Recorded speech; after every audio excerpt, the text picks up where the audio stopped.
जवान पर काबू रखिए, अंदर भरियों मत कीजिए।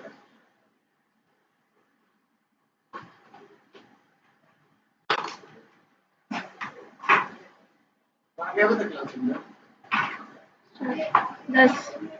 10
Yeah.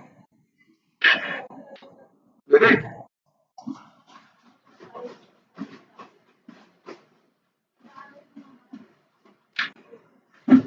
Vivek.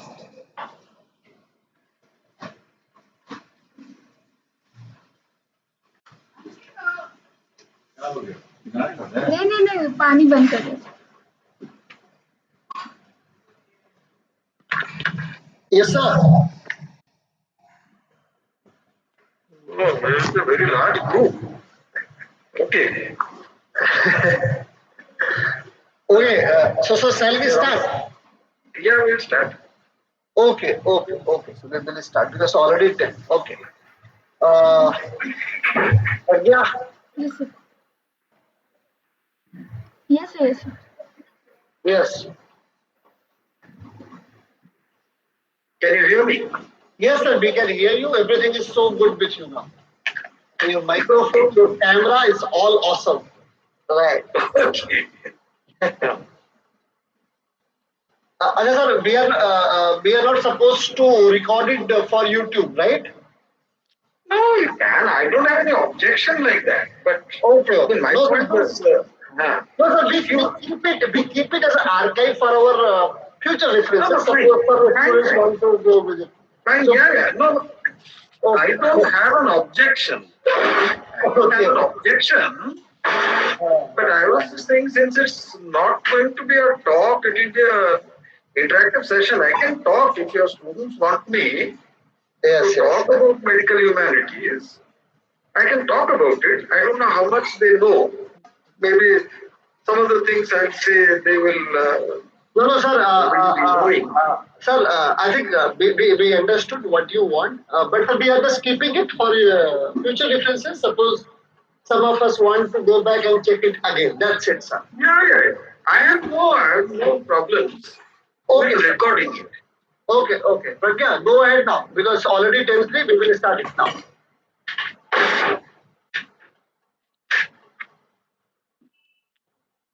A very good morning to one and all present here. It takes me immense pleasure to welcome you all to the online lecture series as presented by Intersections B.H.U, which is an informal academic platform under the aegis of Faculty of Arts, Banaras Hindu University. The purpose of this online lecture series is to address young minds of scholars, academicians, and mostly PG students and bring about an awareness of the recent and ongoing studies in the sphere of academics. Today, we have among us an esteemed speaker, Professor Dilip K, who is currently a professor in the Department of Cultural Studies at the English and Foreign Languages University, Hyderabad. Sir has done his PhD in English from B.H.U University. He holds a marked proficiency in the field of cultural studies. So without further delay, I, on behalf of Intersections Banaras Hindu University, welcome you, sir. Participants are requested to only put their questions and observations in the chat box, which shall further be read out by me in a chronological order. I also humbly request all the participants to keep their microphones and cameras off throughout the session. Thank you. I would now like to invite Sakshi for a conversation.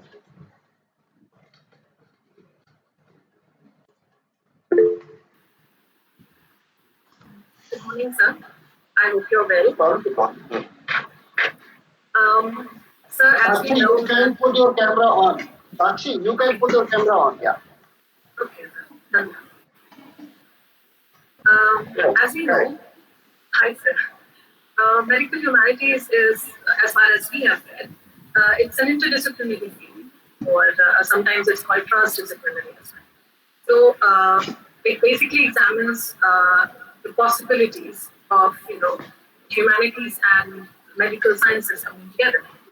So they have done a preliminary reading of certain texts, but there are certain problems about how far it is an interdisciplinary field and how can it be, it can perform a role beyond being a supportive friend of medicine.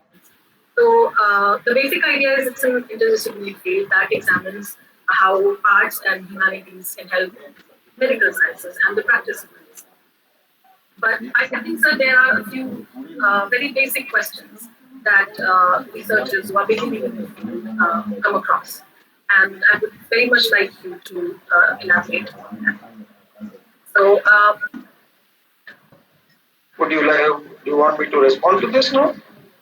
sir, actually, there's one basic question that since it's called an interdisciplinary field, how far do you think it's it can still be connected as an interdisciplinary field to the medical sciences and still maintain the disciplinary boundary of being a humanities endeavor? Yeah, let me respond to that. I think first we need to understand what exactly does this term interdisciplinarity mean. And in my view, uh, interdisciplinarity is not the same as cross-disciplinarity or transdisciplinarity. See, what we need to first think of what is a discipline. A discipline is a defined field of study which demarcates its boundaries. That is, boundaries of knowledge, what constitutes valid knowledge for that discipline, boundaries of procedures, how does one study, how does one, what kind of questions does one ask, and also defines its object. What is the proper object of this discipline? So, for instance, we would say that the proper object of medicine is the human body. The proper object of literature is the literary text, the poem, the novel, the short story. The proper object of the humanities is A, the human, and B, humanities as it is understood now, the production of meaning. Okay, now these are the proper objects of the disciplines. Cross-disciplinary approach is one that draws on a number of compatibilities. Like, for example, If you think of something, say geology, which draws on the disciplines of geography and earth science. It's not just simply earth science, but also a knowledge of geography. And in geology, geography and earth science are compatible. They can work together. Or you take a discipline like biochemistry, where biology and chemistry are the contributing compatible disciplines. Now, that is what I think cross-disciplinary means. In transdisciplinarity, again, there is, in a similar way, a number of different disciplines come together on the basis of their compatibility. That is, they will have a common object. Whereas, for me, interdisciplinarity is a very different thing. Interdisciplinarity is when you take the object of a radically different discipline and ask of that object questions which do not belong to that discipline. Let me give you an example. Suppose we take the object disease. We take epidemic. We take, let us say, the COVID epidemic that is prevailing at present. Now, an epidemic is the proper object of the discipline of medicine, or more precisely, the discipline of epidemiology. Now, suppose I take that object, epidemic, and ask questions like, what kind of politics plays around this epidemic? What kind of, social inequalities determine who has access to healthcare and who doesn't? And I look at things like, for example, the question of the migrant workers in the epidemic, or the question of the people who attended the Markaz conference of the Tablighi Jamaat, who then became vilified as corona jihadis. Okay, now if I'm asking these political questions of an epidemic, I'm transgressing the boundaries of epidemiology. These are not legitimate questions for epidemiology. And in fact, on a number of different occasions when I have interacted with my doctor friends, the one question is, what's somebody with a literature training doing with medicine? And how can you talk about disease? After all, disease, to be able to talk about disease, you have to have a medical degree. With a literature degree, how can you talk about disease? Understand? So what it does is that it perplexes, it unsettles the disciplinary boundaries. That's why I believe that interdisciplinarity is from the start a critical inquiry. Interdisciplinarity, I'd say interdisciplinarity is a form of indiscipline. Interdisciplinarity is a form of indiscipline.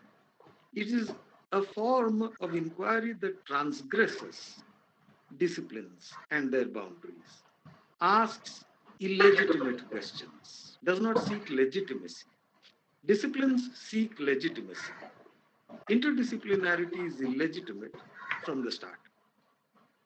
It has this very important critical edge. Now the question is, why should we have interdisciplinarity? Is it a good thing or is it a bad thing? Interdisciplinarity can enable us to ask certain questions which are impossible within disciplinary boundaries. For instance, if you take public health, interdisciplinarity can enable us to ask questions like, who has access to public health, to healthcare? Who is denied access? On the basis of what criteria are certain people denied access to healthcare?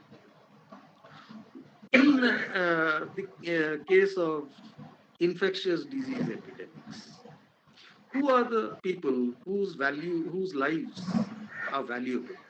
and must be protected? Who are the people whose lives can be dispensed with? So it enables us to ask certain very, very crucial questions about issues that are of social importance, like health, life, etc. And for me, you know, that is where medical humanities can contribute to the production of valuable knowledge. So, by medical humanities, at least the kind of medical humanities I do, which I call critical medical humanities, does not see the humanities in a complementary role to medicine. That is, the humanities do not become the handmaiden of medicine. They do not serve medical knowledge. Now, I know that that's actually how medical humanities began. Medical humanities began in the United States around the middle of the 20th century, primarily with this question of bioethics. See, what happened was with the privatization of healthcare, and especially with the emergence of a corporate industry, medical corporations, corporate hospitals, and increasing professionalization and the development of biomedical technologies, what happened was the clinical encounter was dominated by a number of different factors, not simply therapy. There was the question of economics. There was the question of the politics of knowledge, the uh, expertise of the doctor versus the lay knowledge often dismissed as ignorance of the patient. There was also this question of what came to be called by many, by the early medical anthropologists, what came to be called the dehumanization of the patient. With advanced biomedical technology, the doctor talks to the machines and the machines talk to the doctor. The patient is looped out. The patient is excluded. The patient's story, the patient's experience of uh, his or her condition is not taken into account. Now, this is what this whole notion of the dehumanization of the patient meant. And medical humanities emerged in response to that. There is currently a, very important, area of medical humanities called narrative medicine. And Rita Sharon, people like Rita Sharon, and a number of others. I'm just not recalling their names right now.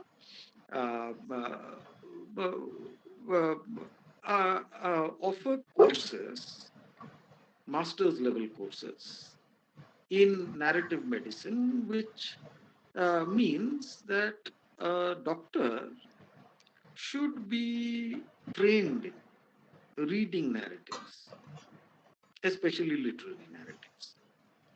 The doctor should not only have scientific skills, but also humanistic skills, because the doctor needs to respond to a human being.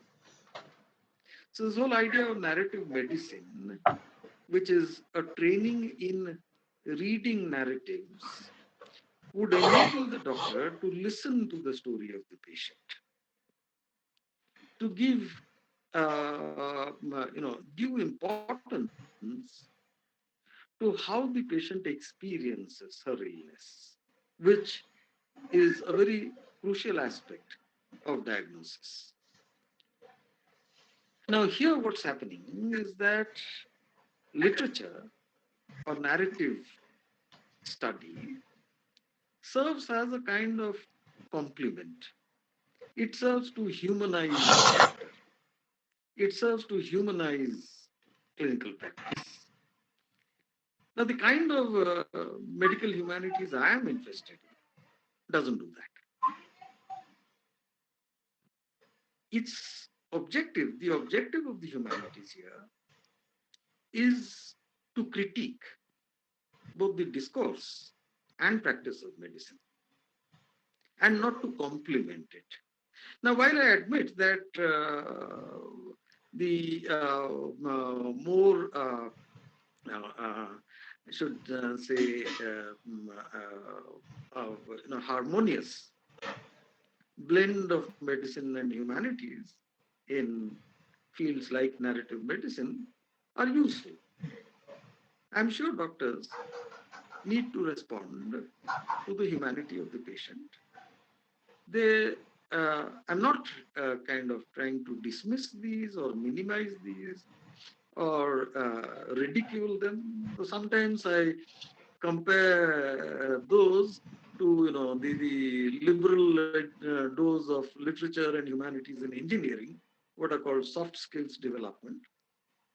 And I'm rather critical of this notion of soft skills development. Narrative medicine does seem to be something like a soft skills course, a soft skills development. But as I said, it's necessary. It has its place, it has its value. But I think it's also very necessary to be critical of the institutional discourses and practices of medicine. And that is where a critical medical humanities is of value.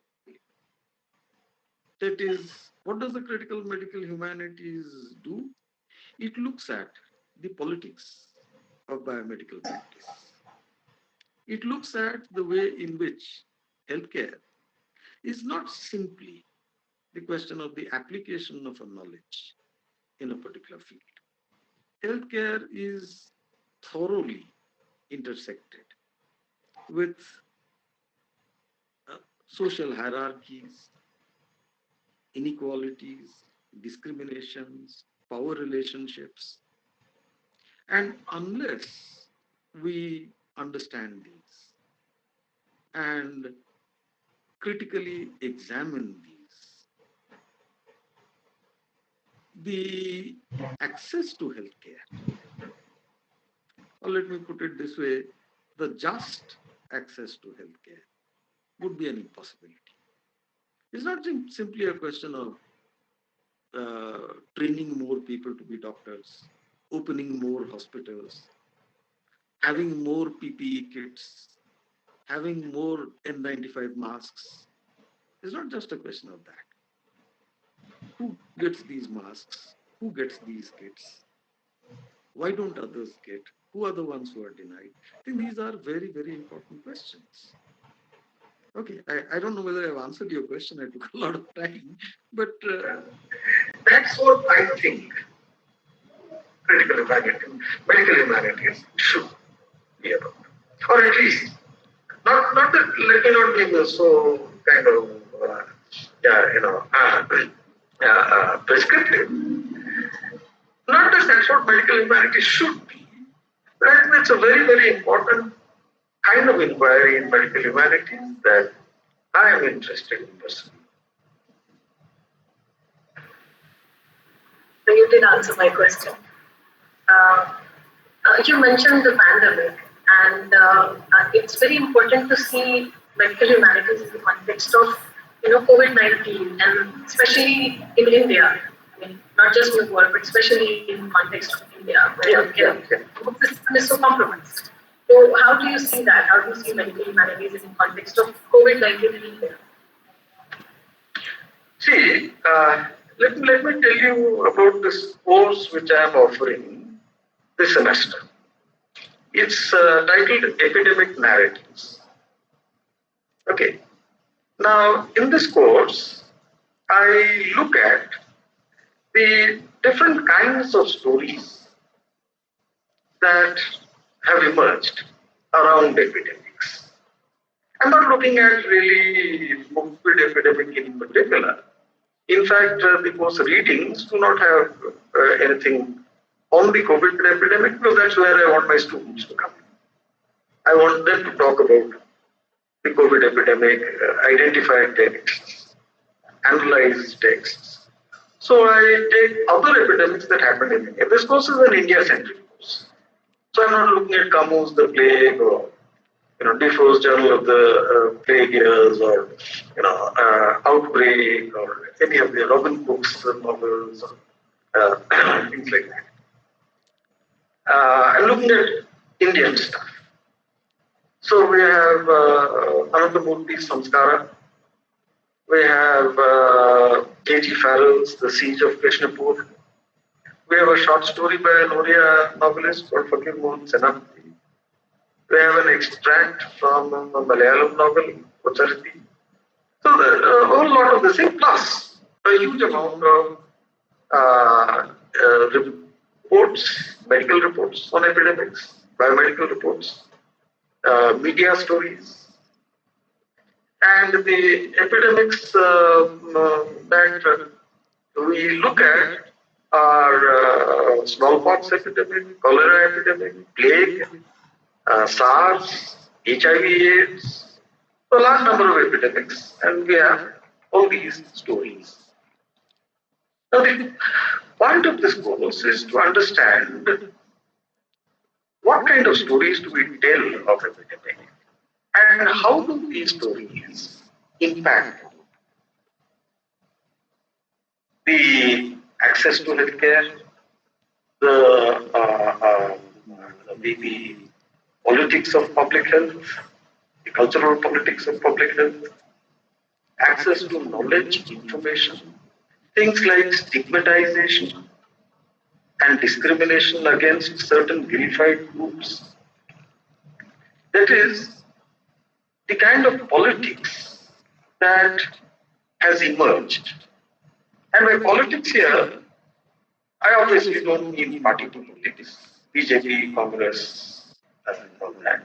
By politics, I mean essentially forms of exercise of power and modes of resistance to this exercise of power. How does the epidemic, which can be understood as a corporeal event, a bodily phenomenon, a biological event, how does it actually become mediated, as it were, through social structures, through cultural structures of meaning making? And how do these meanings that are produced by the stories doctors tell, the stories policymakers tell, the stories courts tell? Courts deal with a large number of cases of epidemic disease. The stories the people who are affected tell, the stories people who are not affected and feel threatened by those who are affected, the stories these people tell. The meanings produced in these stories, how do they impact our response to the epidemic and our lives in the epidemic? So ultimately, it's not an academic question. Ultimately, it's a question of understanding epidemics in the perspective from which they must be understood, as not simply medical events, as very, very crucial social events. Because epidemics signify social crisis, the breakdown of social order, and the attempt to resolve this crisis by reassertion of the social order. In this reassertion, who are the ones who get left out? Who are the ones who must be sacrificed for the social order to be reaffirmed? So, as you can see, the COVID epidemic actually becomes an extremely contentious event. What anthropologist Veena Das called a critical event. It opens up divisions, gaps, conflicts that are pre-existing in society. The COVID epidemic does not cause these. These are pre-existing. But these have been kind of glossed over, suppressed, concealed. The COVID epidemic, because it's a crisis event, because it's a critical event, opens up these pre-existing conflicts. And we need to understand how these conflicts come about. One way of looking at it is looking at public health responses, institutional responses, governmental responses to the epidemic. But another way of looking at it is through the texts that the epidemic has generated. I'm trained in literature. I'm not trained in sociology. My skills lie in looking at texts and the kind of meanings they give. And I guess your skills also, because you're all, I suppose, students of literature, students of the English department. Hello? Yes, yeah. So I think that's something that is going to be really meaningful for us. Because that's where our skills lie. Our skills don't lie in analyzing public policy. Our skills lie in analyzing the production of meaning in texts. Now, this is a production of meaning that has a direct impact on our lives. That has a direct impact on who lives and who dies in the epidemic. Understand? So, I think the humanities, people like us, they have a very, very important role to play in such activities.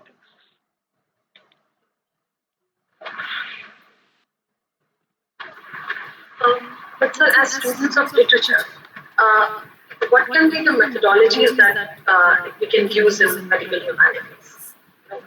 How do we approach it?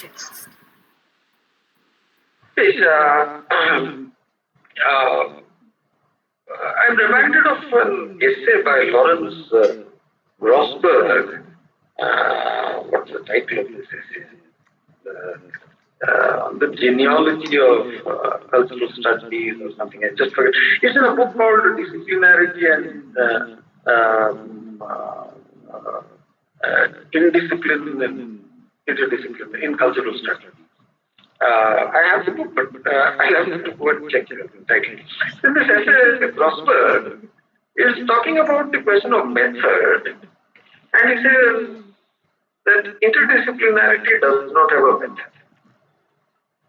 Interdisciplinarity does not have a method. Since it's not a discipline, it's on the margins, on the boundaries of discipline, on the cusp of discipline. So it doesn't have a method.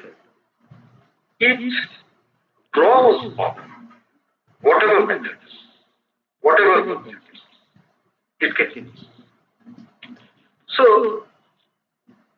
for instance, if you're doing, critical interdisciplinary humanities from the perspective of literature, if we are, say, looking at epidemic narratives, we draw on literary theory, textual analysis. That's what we're trained in.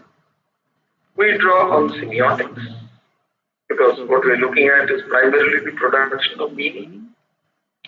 How do signs work? How do texts signify?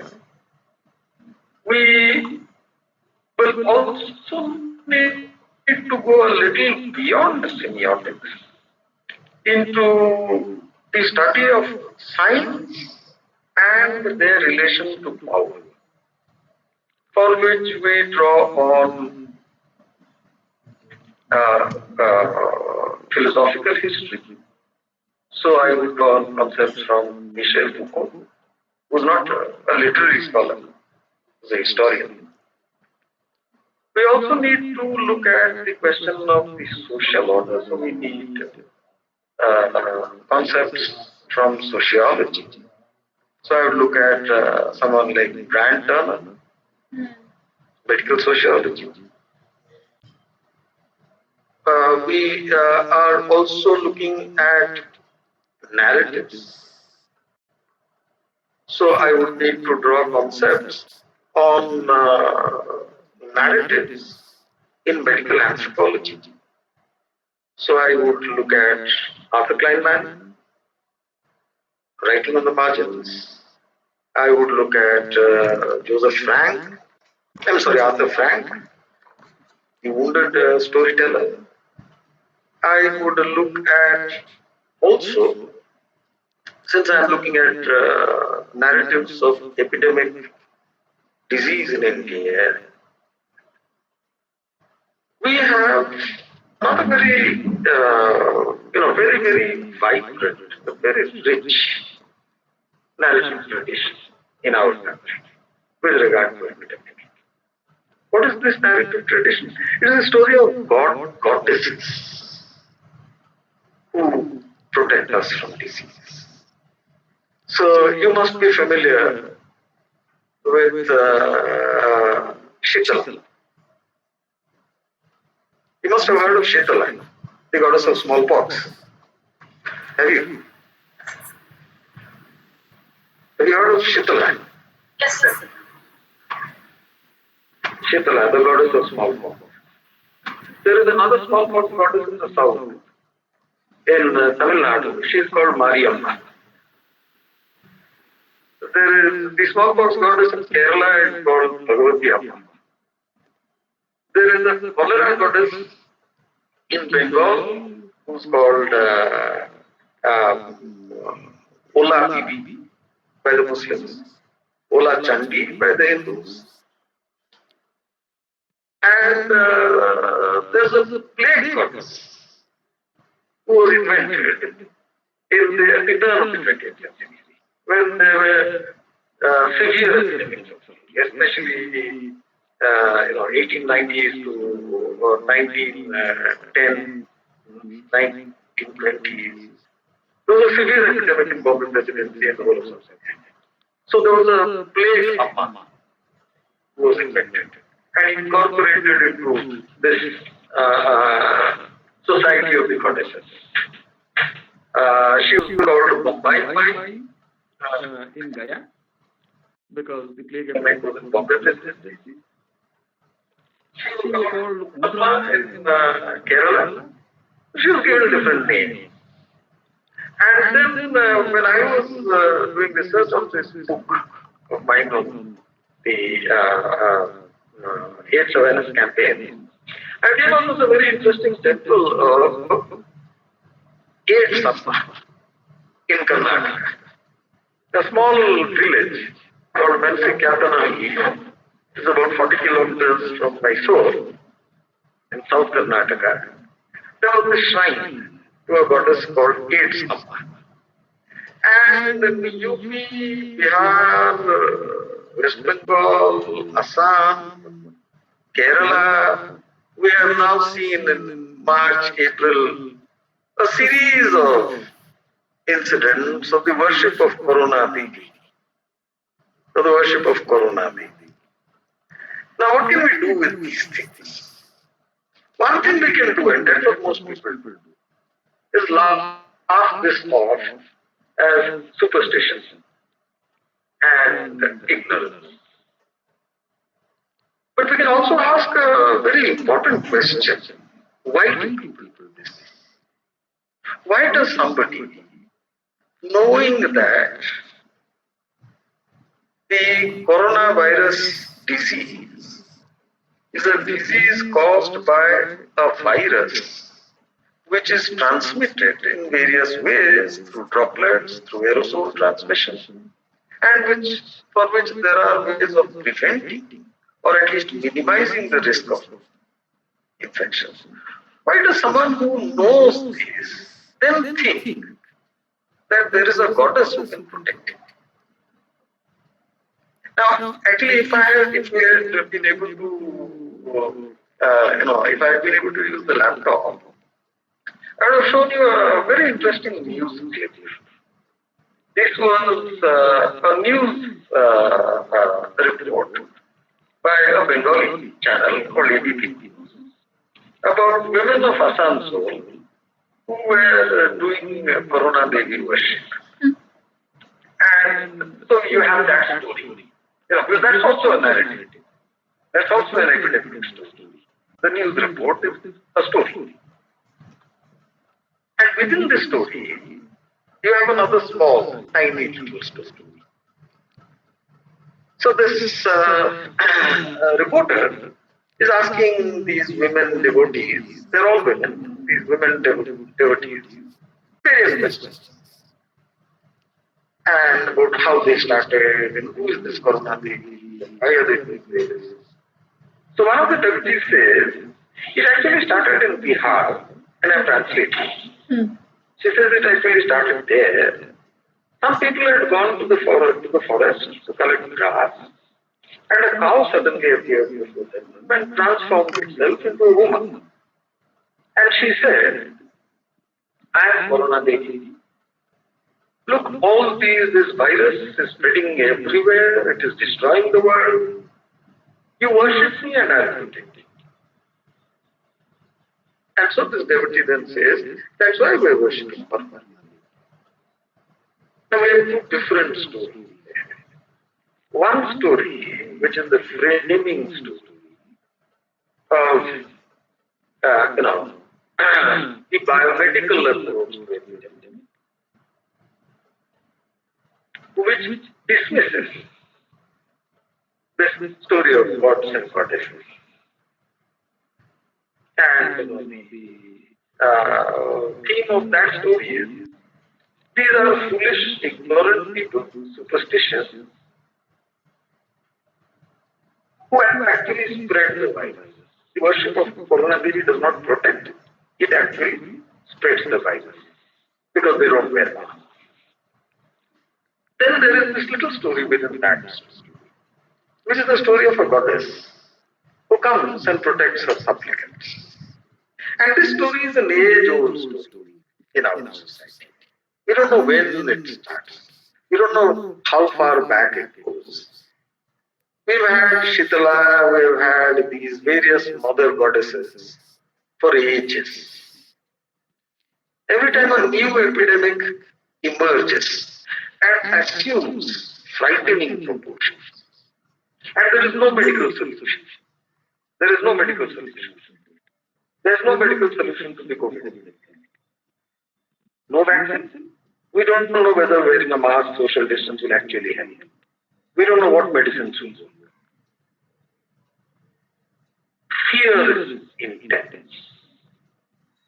People then make use of strategies of resolving epidemic crises which already exist in their culture. But the problem with an epidemic is it doesn't make sense. There's no logic to it. Why does it happen? Who dies? Who lives? It is not just unpredictable in the manner in which it comes, in the manner in which it spreads, in the manner in which it goes. It also seems very unfair that you don't take any precautions, you don't wear masks, you go gallivanting down malls and marketplaces and all over, and you don't get COVID. Whereas I stay at home, I observe social distance, take all precautions, wash my hands 50 times a day, and I get COVID. How did I deserve it? You should have got it, not me. That's how we think. Why did I get this? So the sense of the injustice of the whole thing is what perplexes us. That is what causes fear and panic. And we resolve this by already existing stories in our culture. So we have a large number of such stories. Stories around Shitala Mata, stories around Mariamma. If you are you familiar with Shitala Ashtami, the Ashtami of Shitala, which is, who's worshipped once a year on this Ashtam. And if you're doing this Shitala Puja, you will have to read what are called kathas. Okay, these kathas are stories, literally kathas. They're also in the form of songs. They're called Mangala Kavya. So here, in Bengal, you have Shitala Mangala Kavya. And these kavyas are in the form of verses, but they're narrative. So there's one story which says the son of a king had smallpox and the son of a poor woman had smallpox. And the king tried to invoke Shitala by offering very, very rich delicacies and meat and chicken and all kinds of food, but Shitala did not. This poor woman did not have anything to give. So she just cleaned her house. And whatever leftover food was there, cold food, watered rice. Some rice was left over, she put water in that. She offered Shitala, she said, Mata, I don't have anything, I'm a poor woman, but please take this and please come into my house. And she drew very beautiful alpana. So Shitala walks into her house and cures her son, but not the king's son. So there are stories like this. And then there's advice. What must you do?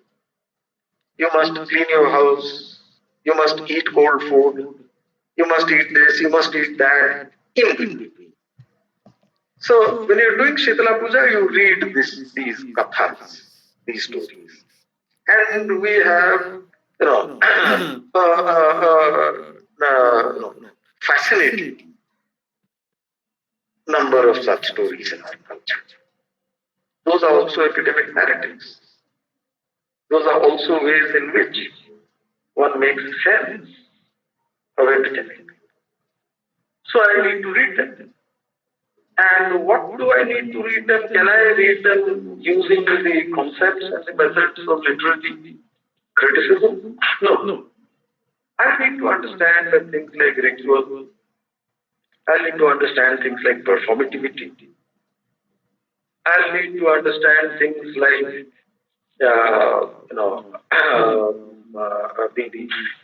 concepts like the cosmology. These are cosmological narratives. I need to understand the notion of magic. These are magical, these are not naturalistic. Disease is not caused by natural factors, disease is caused by magical factors. So I need to read anthropologists like Thomas Sodar, like Marcel Mauss, his book General Theory of Magic.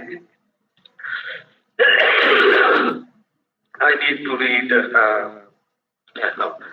someone like Catherine Bell for ritual theory, Roy Rappaport. So, what I'm trying to tell you is that interdisciplinarity does not have a method. Its method is whatever works best.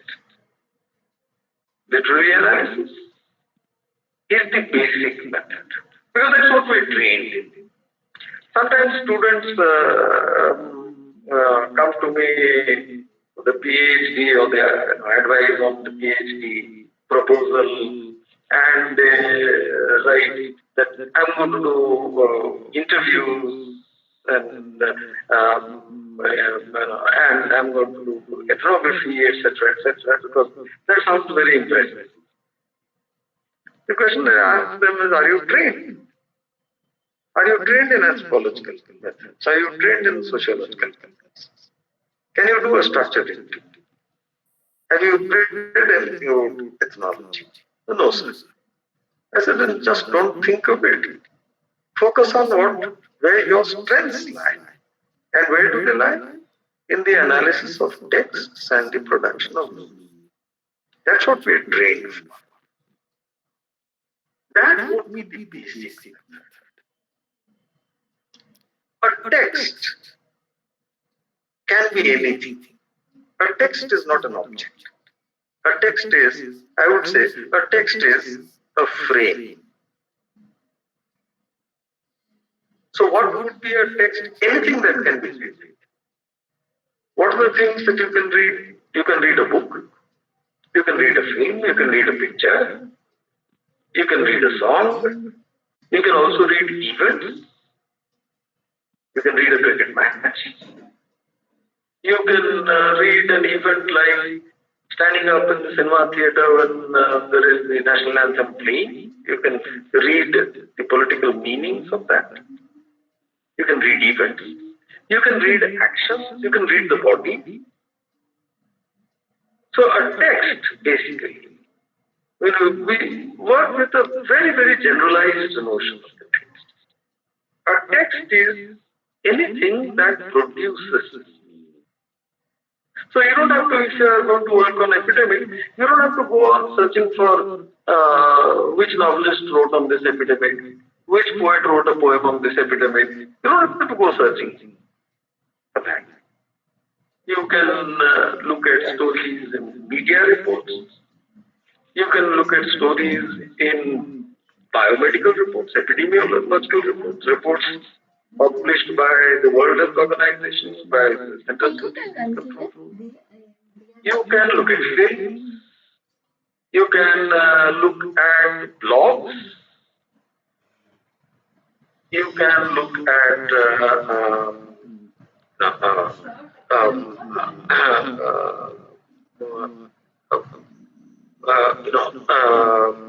policy decisions. You can look at court judgments. The very interesting court judgments on leprosy, on HIV/AIDS. Once I was teaching a course called The Body, Law and Social Norms. It is about law as a means, as a mechanism of social order with regard to bodily acts, embodied acts. And one of the texts that we had in this course, which we read as if it was a literary text, was a Supreme Court judgment of 2008 called Dhirendra Pandwa versus the state of Odisha. So we didn't look at this judgment on points of law. We're not trained for that. So we didn't examine this judgment on points of law. We examined this judgment for the way in which it uses language to produce what kind of meaning is produced. Do I have a little time to go into a little detail about that? Judgment. So that will give you an idea of how you do. Now this judgment pertains to an election issue. In Orissa, in 2003, there was an election to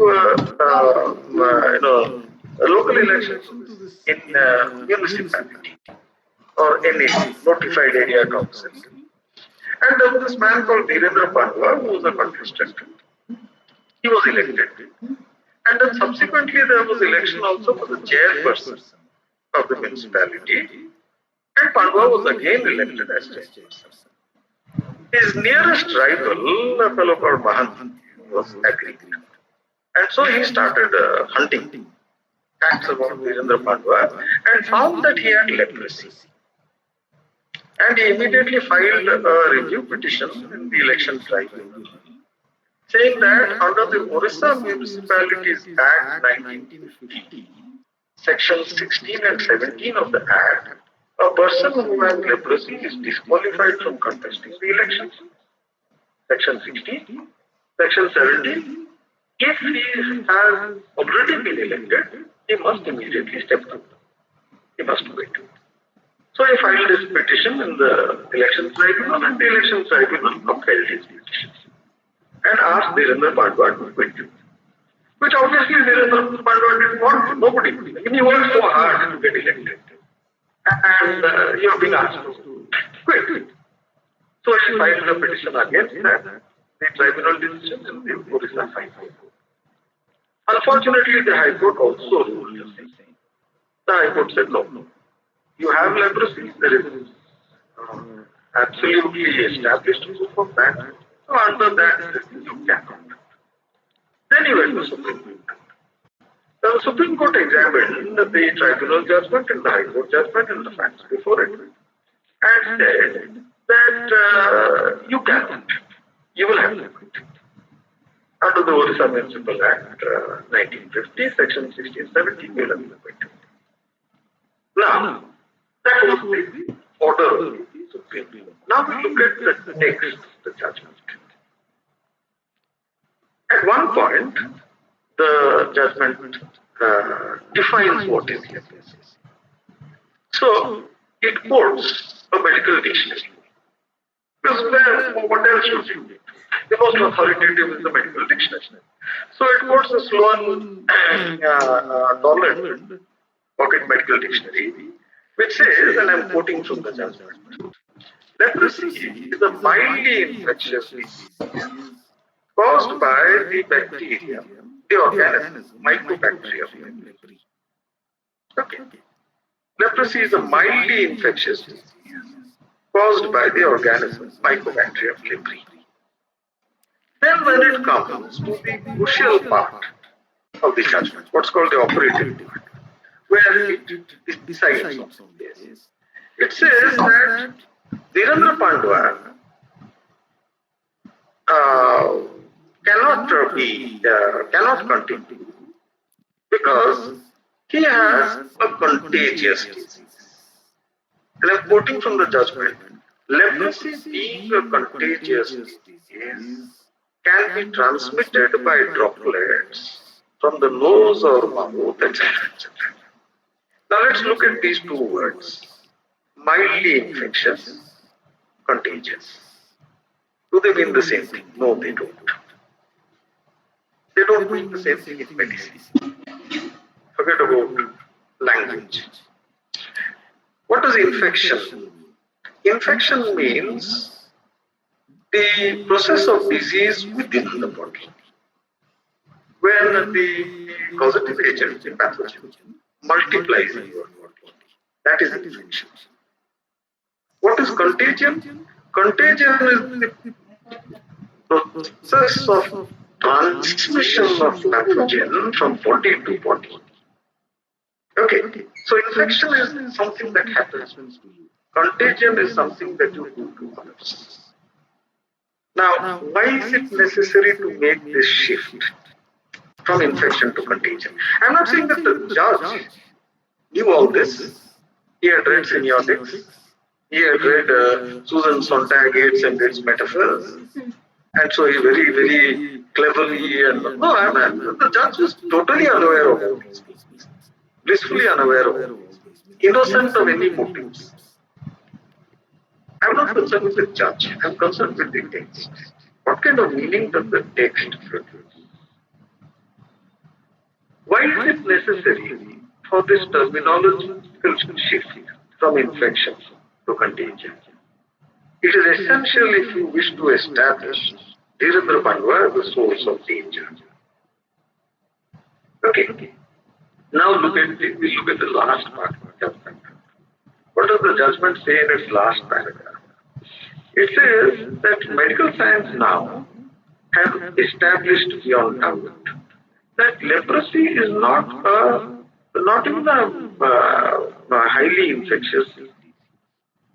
And in fact, there is very little danger of contracting it if you are taking treatment.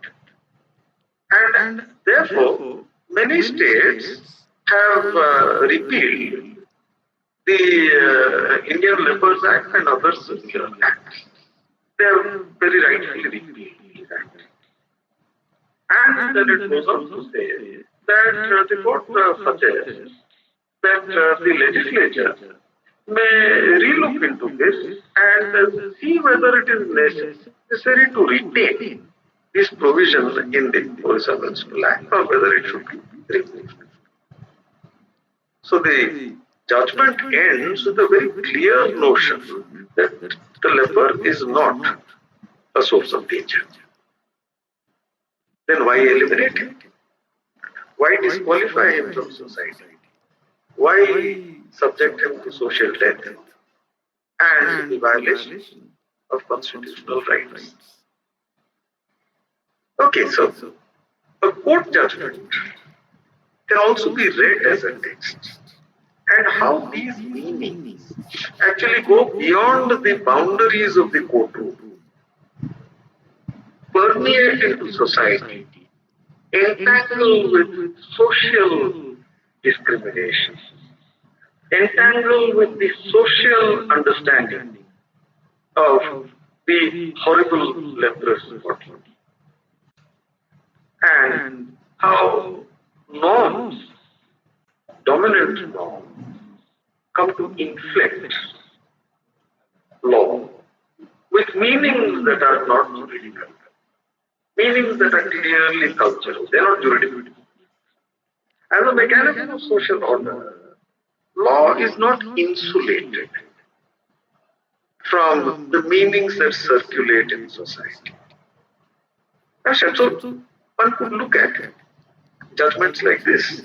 One could look at a court judgment as a text, and court judgments are narratives. Court judgments are narratives. Because court judgments always recount the facts. That is, they tell the story of the facts. What happened? So a court judgment would say, in 2003 there was this election to Basudev Purna, notified area council, and there was this man, Virendra Pandwa, who contested, and this, and this. So you have a narrative. Understand? So you don't have a methodology.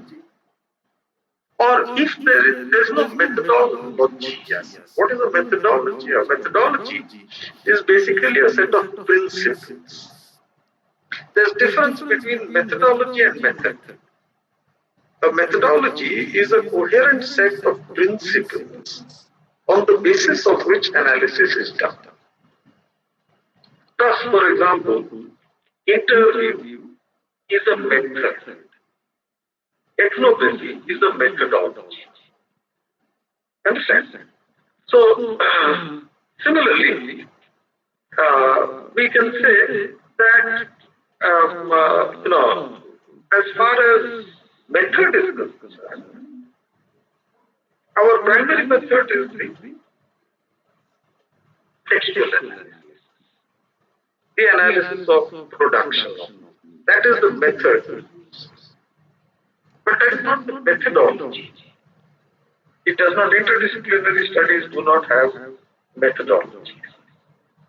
It takes a fundamental method which would define what is the perspective, what is the discipline from within which this interdisciplinary work is done. So if my discipline is literature, my discipline is literary studies, then my method should be textual analysis. If my discipline is, say, social science, anthropology or sociology, my method would accordingly differ. Understand? So, the method, given that we are doing interdisciplinary work from the discipline of literary studies, cultural studies emerges out of literary studies. You know the story of the Birmingham School.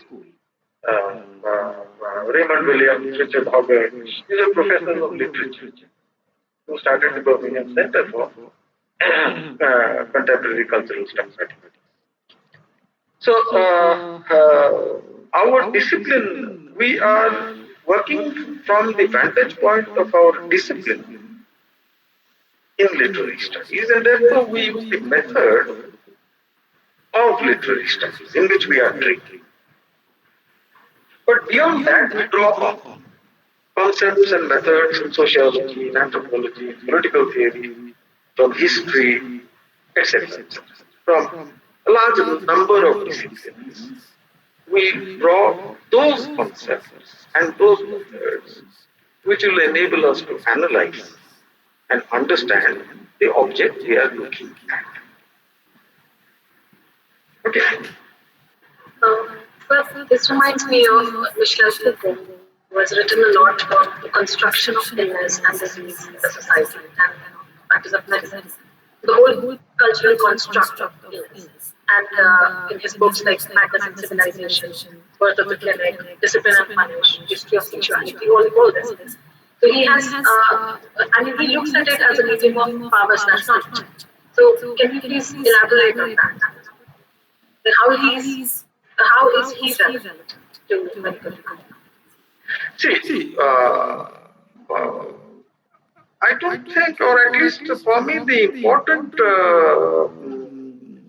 part of Foucault's work was not the construction of disease, which you're absolutely right, he does that in the early work on madness, on disease. He was a critic, madness and civilization, where he was doing what he called archaeological analysis. What is archaeological analysis? The study of archives. That is archaeological. That's what he meant by that. The study of archives, that is the study of texts.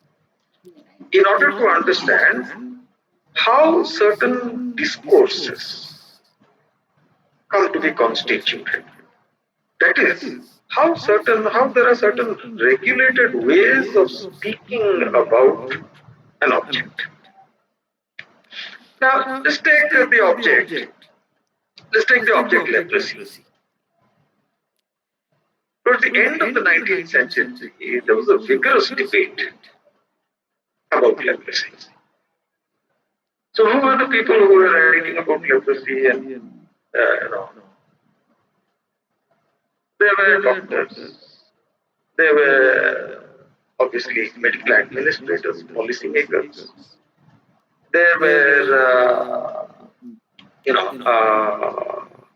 people who were not trained in medical science, but who wrote about the impact of leprosy on the empire, how leprosy would come back to England from the colonies. Then there were priests who talked about leprosy in biblical terms. Now, when we look at all these writings, there are also a few literary figures there. Like there was Arthur Conan Doyle, who wrote a short story called The Blanched Soldier on leprosy in 1926. So there were a lot of people who were writing about leprosy. When you look at all these writings, you see how we can clearly identify, we can clearly isolate certain,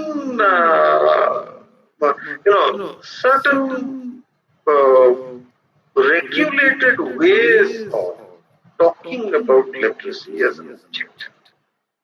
What kind of an object is leprosy? Leprosy is a medical object. Doctors talk about it. Leprosy is also a moral object. Priests talk about it.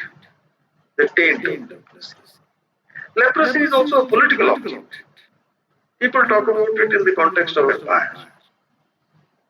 So leprosy becomes constructed as different kinds of objects in what Foucault called different discourses. A discourse is a regulated way of speaking about an object. Who regulates it? No one regulates it. The regulation is, through a kind of collective, cultural process. It's not that any particular individual regulates it, or any particular agency regulates and says, this is how you must talk about it and not another. But there is a kind of collective consensus about the way in which we take to talk about it. You take, for example, the COVID epidemic. There is a consensus in India that we should not talk about this epidemic as Corona Mata, Corona Mai, and worship and all that. That's all nonsense, that's superstition. We should talk about this epidemic in terms of viral spread, in terms of aerosol transmission, droplet transmission, wearing of masks, maintaining social distance. This is the kind of language we should use in talking. We should not use the language of Corona Mata, who must be worshipped, etc. That's not a legitimate way of talking. Now there isn't, it's not as if the Ministry of Health and Family Welfare says this. or the WHO says this. No agency says this. But there's a kind of general consensus on this. So that if today in this workshop I say that if you worship Corona Devi, then you will be protected from the epidemic, etc., Vivek is going to cut me off. He's going to block me. Okay. Now that's how the consensus is reached. So there is a discourse is a regulated way of speaking about the object, which then constructs the meaning that the object comes to have for us. It does not construct the object. It does not construct leprosy. It constructs the meaning that leprosy comes to have for us and determines the way in which we respond to the disease and to those affected by it. Understand? That was what Foucault was talking about. And he introduced this term called discursive formation.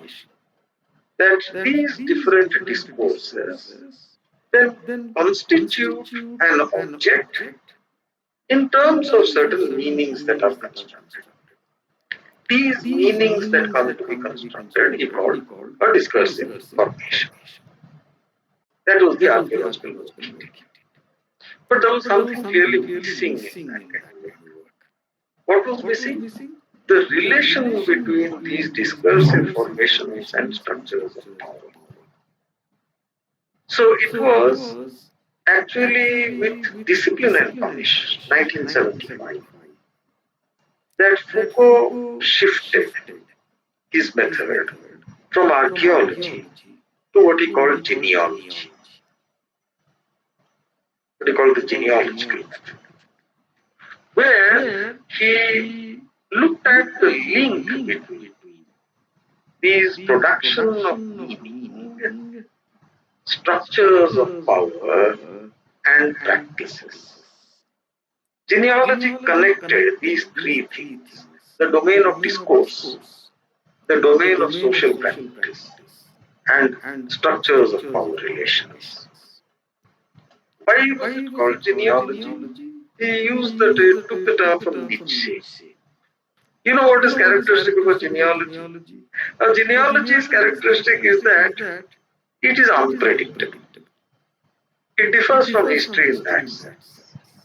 There isn't any clear logic to a genealogy, as there is a clear logic to history.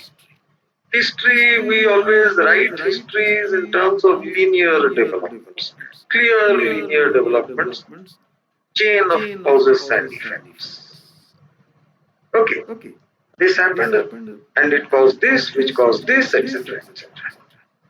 A theory of causality is crucial to the historical imagination. But in genealogy, you don't have very clear causalities. So A marries B. Why does A marry B? Well, A had actually gone to a football match and he was not very happy. And B was sitting next to him, and B was a wonderful woman, very vivacious, good looking. And so they became friends and they got to talking, and then they met several times, and that's how A married B. Had A not gone to the football match, he probably would have run into C and would have married C, not B. Okay. We believe that marriages are made in heaven. But heaven's logic is not perceptible to us.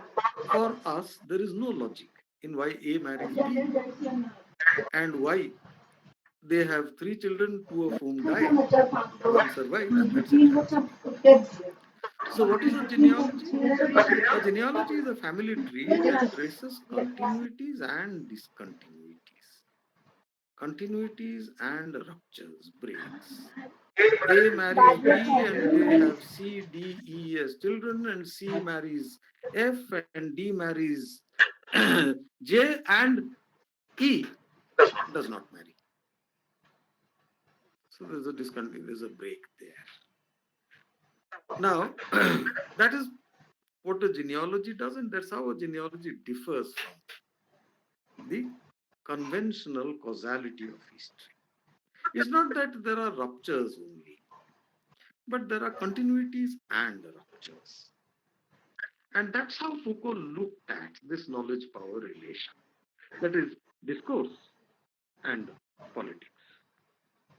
So he looks at, for example, the emergence of a certain kind of power, a certain mode of power in the towards the end of the 17th century and the early 18th century that he calls disciplinary. And this disciplinary power, which is exercised by an institution that was called the police, is a kind of power that that kind of targets you as an individual. It targets everyone, but it also targets them as individuals. And it does not punish like law. You do something wrong, the disciplinary power does not punish you. The disciplinary power tries to correct you. When I was a kid, when I was in school, I was very mischievous. And I was frequently punished by my teachers. Okay. And the punishment was, we had what was called a detention class. You had a 1 hour lunch break. Half an hour you would have to sit in detention. And what do you do in detention? You write. So if I was talking in class, then I'll have to write 500 times, I will not talk in class. Okay. Or if I have not done my homework, I'll have to write 500 times, sit there in the classroom for half an hour with my friends outside peering through the windows and laughing at me. No, I would have tried. I will do my homework on time. You know what that did to me? It improved my handwriting. I have a very good handwriting. Because of all the punishment that I got, my handwriting was really good. That is what discipline does. Discipline, unlike law, does not penalize. Discipline tries to reform. Now then, Foucault connected this But something that one would not dream of in his or her wildest imagination. He connected this to the form of power that was found in the church, which he called pastoral power. And he said that when we look at discipline in the end of the 17th century, the emergence of discipline, we see that this new technique of power actually continued something that had been discontinued, that had become obscure. It continued this pastoral power the way the priest exercises power over the parishioner. Not punishing, rectifying, in order to save him. We find that this pastoral modality of power now becomes secularized. And it comes to permeate a very large number of institutions. And one of the institutions it permeates is the medical institution. So you have the emergence of health awareness from the 18th century. The creation of health awareness initially means the hygienic awareness of hygiene, teaching people, which is the pedagogic, because the priest is also a teacher. The priest teaches us, which is a pedagogic, disciplinary modality of power. That's how Foucault develops the genealogical project. And I think, to wind up long-winded discussions about Foucault, I think, or for me, the important work of Foucault was in his genealogy, not theory, not the social construction, but the relation between discursivity, practices, and power. So I would rather look at the genealogical work. And a very good example of the genealogical work that he did on medicine would be two essays. One is called The Birth of Social Medicine, and the other is called The Politics of Public Health in the 18th Century. These, for me, have been very crucial. Both of these are found in the collection Power, the birth of social medicine, and the politics of health, not politics of public health, the politics of health in the 18th century. Okay, that's a very long answer for your question, but I hope it covers the ground. Yes. There will be one last question from my side, and then we can take up our questions from the chat box. Considering symptoms of illness as culturally patterned manifestations of a dismembered symbolic operation, how can we dissociate local illness narratives from a homogeneous global perspective, that is guided by Western biomedical practices? I mean, is it positive to recover personal embodied narratives from a language that is already been interwoven with medical knowledge from the past?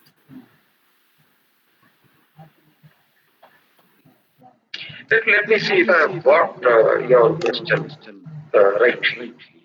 You're saying that there is a certain way that we talk about the disease that is dominant globally.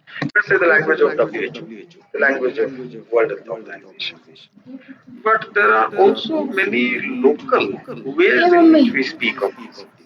And are these important? Is that the question you're asking? And how do we recover those personal, narratives from the global narratives that are, obviously. The question of recovering them will only arise if they're important. If you think they're not important, then there's no point. Why try to divide them at all? You think that all this Corona worship and all that is superstitious nonsense, then why revise? Why try to bring it up?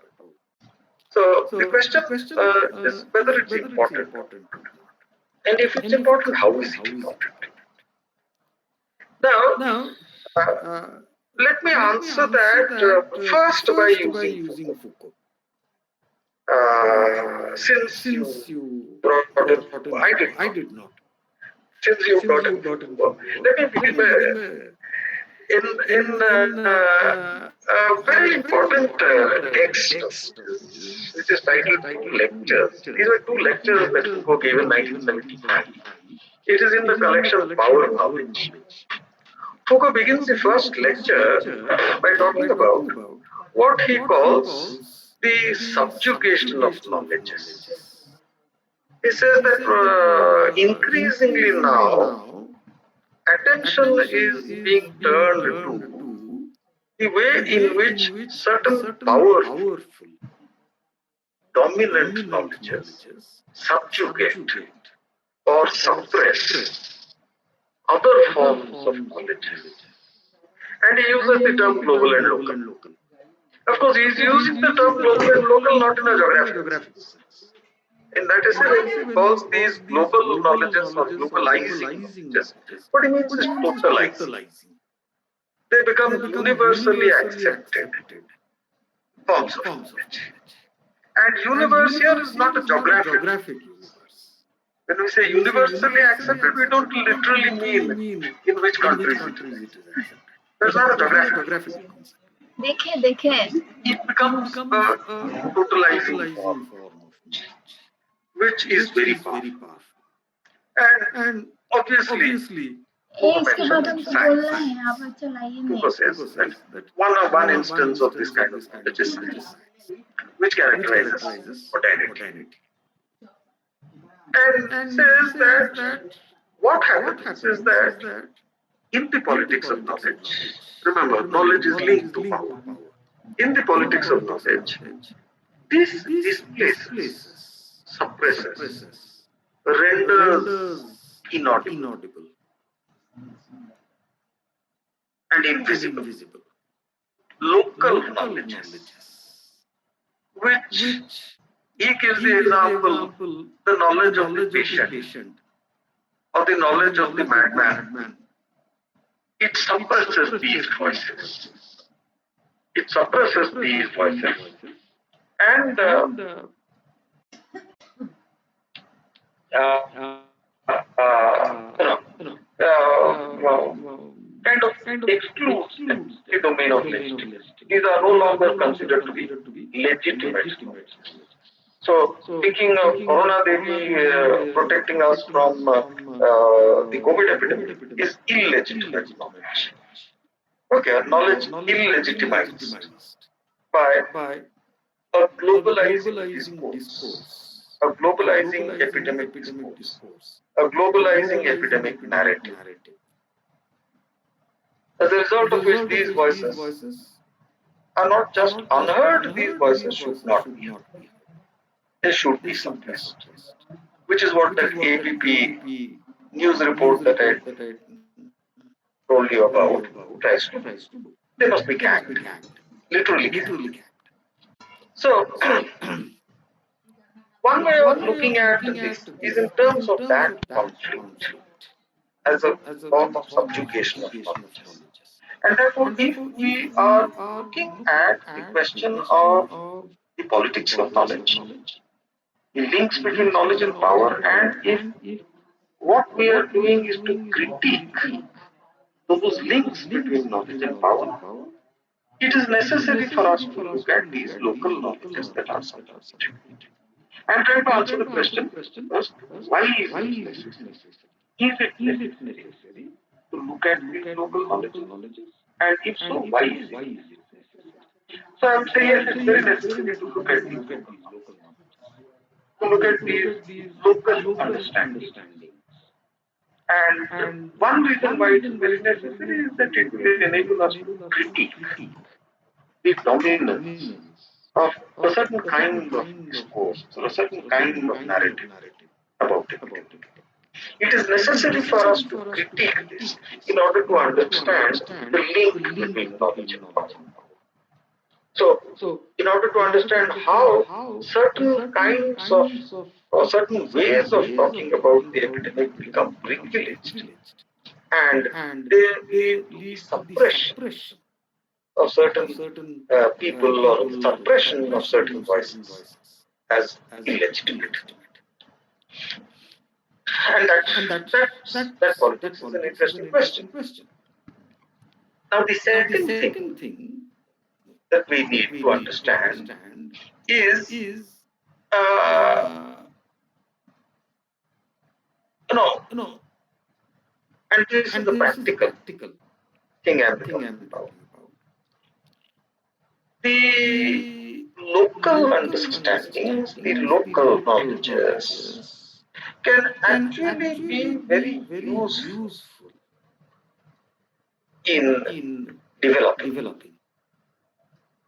people's response to an epidemic. Let me give you the example of,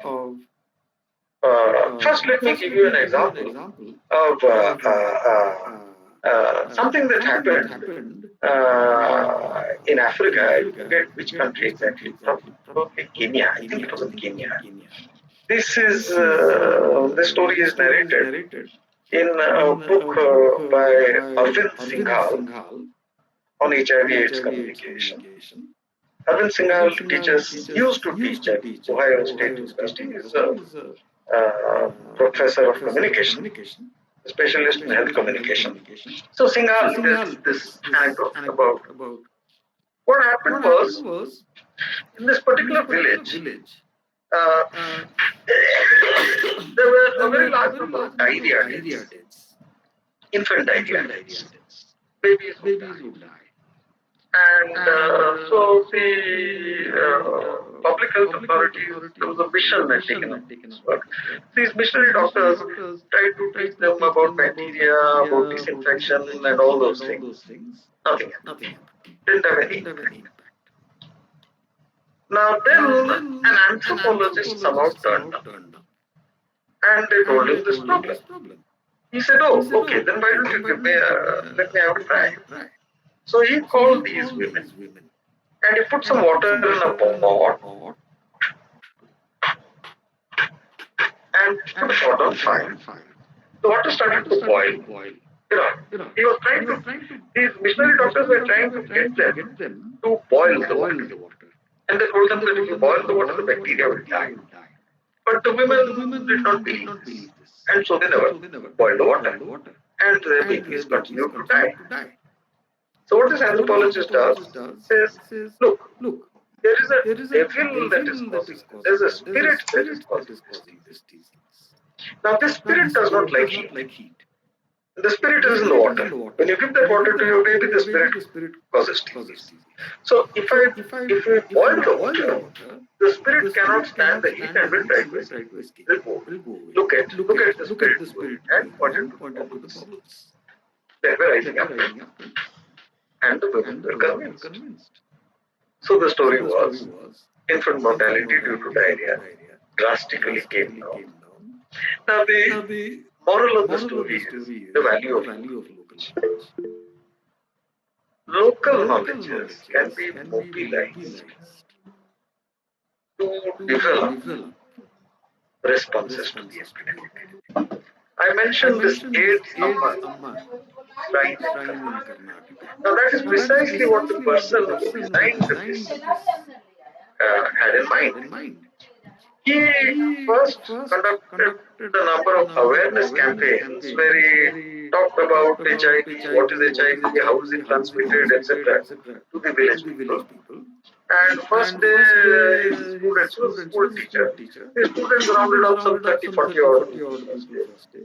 The second day it petered down to 25, the third day it came down to 14 or so. And then finally he had only students, not a single person from the village. So they were just not interested. They couldn't connect with that. So he had all these WHO stuff on PowerPoint, etc. They initially came for the pictures. After that, they found it very boring. So he saw a temple of Mariamma. And then he got this idea. So what did he do? He established this shrine. And the worship of this shrine meant reading and memorizing messages about it. So he used an already existing mode of cultural knowledge in order to carry out a behavior change campaign, an awareness campaign more effectively. So, what I'm trying to tell you is that देखिए आप उसके बाद हम बताते हैं आपको at a practical level, at a pragmatic level, the study of local languages is not just an academic activity. It's not just an academic enterprise. The study of local knowledges can enable us actually to develop ways of getting people to respond to epidemic disease in appropriate manner. Does that answer your question? Not quite. Yes, sir. Thank you. And thank you so much for. It does or it doesn't quite? It does. Thank you so much. And thank you so much for being tonight. And now I will request Vaishak to take up the questions from the chat. Handing it over to Vaishak. Okay. There are still some more. All right. Yeah. Sure. Yeah. Thank you, Dee. Thank you, sir. Do we have a little bit of time to take up the questions? Yeah. Vaisakhi, I think we will end it up because our session has started in universities. Yes, So Professor Dilip, I'll request some other time to come and join. You can do one thing. You can. Sure. Certainly. Hello. Vaisakhi, go ahead. Yes, sir. Thank you, sir. Now I would request Pragya Di to extend the formal vote of thanks. am I audible Yes, Dee, you're audible. Yeah. good morning everyone I, Pragyadev, on behalf of Intersections B.H.U, extend a very sincere word of thanks to all who have helped us in making this lecture such resounding success. Firstly, I wish to express our sincere and heartfelt gratitude to our chief speaker, Professor Dilip K. Sir, thank you for answering every question with such ease and lucidity. Despite the brevity of time, you familiarized us with the basic tenets of medical humanities. Also, sir, precising the talk to just the question answer session permitted us the access to a greater and required understanding of the topic. Thank you, sir. I also take this opportunity to thank Dr. Vivek Singh. No words can express the respect we have for you, sir. Thank you for making Intersections a happy learning space for us. In the end, I heartily thank everyone here for gracing this online platform with their presence. Thank you, sir. Thank you all. Until next time. Thank you very Thank you very much. much. Okay, Vivek. Hello? Hello? Thank Thank you, you, sir. thank you, sir. No, sir, No, sir, actually, actually, thanks, hello. thanks. Yes, sir, Yes, actually, sir, actually, there are a lot of there are a lot people, of they have people, they other have work other as well. work as well. And I And I